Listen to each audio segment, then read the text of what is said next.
ناجيت ربي بشهر رمضان شهر الأمان والمنى والفيضان ناجيت ربي بشهر رمضان شهر الأمان والمنى والفيضان ناجيت ربي بشهر رمضان شهر الأمان بسم الله الرحمن الرحيم الحمد لله رب العالمين والصلاة والسلام على أشرف المرسلين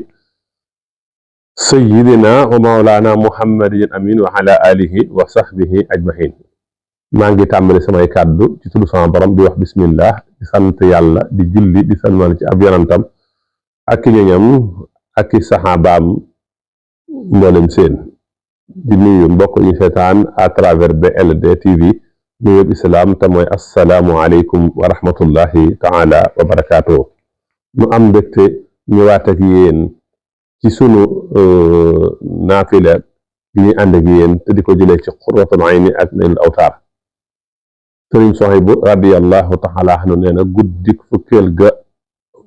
fukkeel ak juróom-ñaar ga ku ci julli fukki rakkaa ak ñaar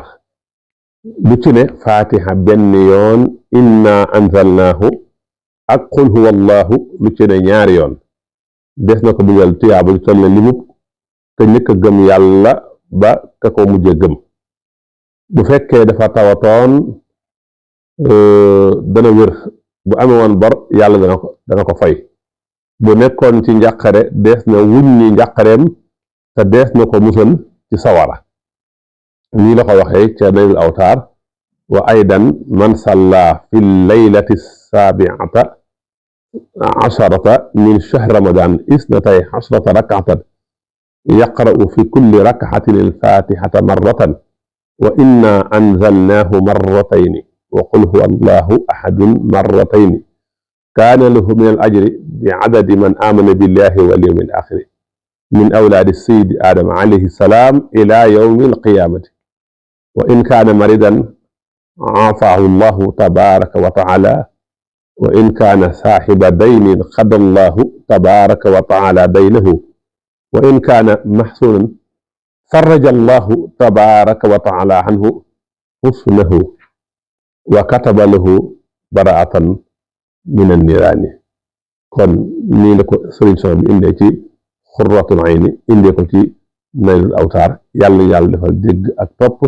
defal ñu koor gu ñu nangu defal ñu naafile ñu nangu wassalaamu aleykum wa rahmatullahi taala wa barakatuh ناجيت ربي بشهر رمضان شهر الأمان والمنى والفيضان ناجيت ربي بشهر رمضان شهر الأمان والمنى والفيضان ناجيت ربي بشهر رمضان شهر الأمان والمنى